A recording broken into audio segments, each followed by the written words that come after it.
Hey y'all, it's Kia. I'm back out here in the high tunnel. Just took a little break from doing squash before I got any further into getting things done.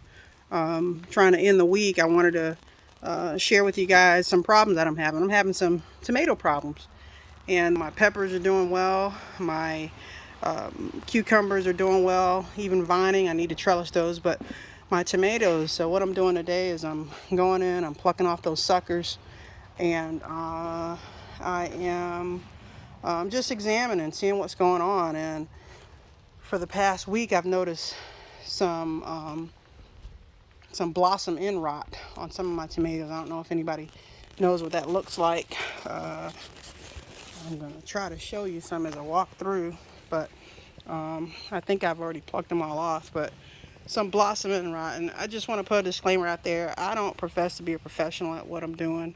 I am having fun still, hard work, but a lot of fun.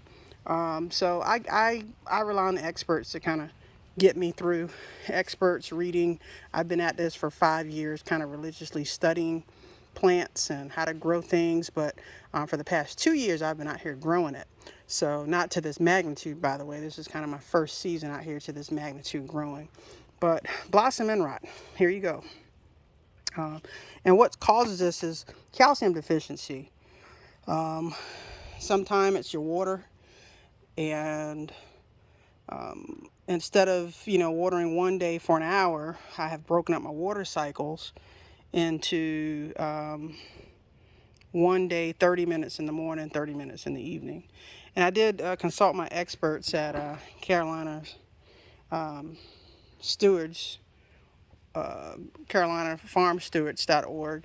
And I kind of suspected what was going on, but wanted to get with them before I took any action. And they got back with me and said, yeah, it is that.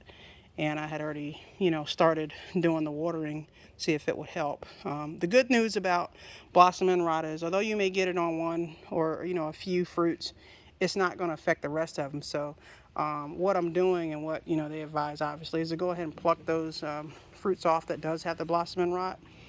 Because you don't want energy going to those plants that you're not going to use anyway. Another problem that I've been having is some of my plants are just dying. So I got about 98 plants out here, and I've probably lost about 4 to 5, and it looks like I'm going to lose a few more plants, about maybe 4 or 5 more is what I'm counting, because they're dying. I mean, they have fruit on them, but they're dying. So one of the suggestions was, hey, let's take it off to the lab. Let's see what's going on. But I'm going to wait. I'm going to give it a few more, weeks, and see if I lose any more. And if I do, then obviously that's when I'll take some more action and get them off to a lab, and hopefully get it diagnosed if I can't figure it out. But I do intend on putting some calcium on these, continue to check my watering cycles, and just monitor them a little bit more.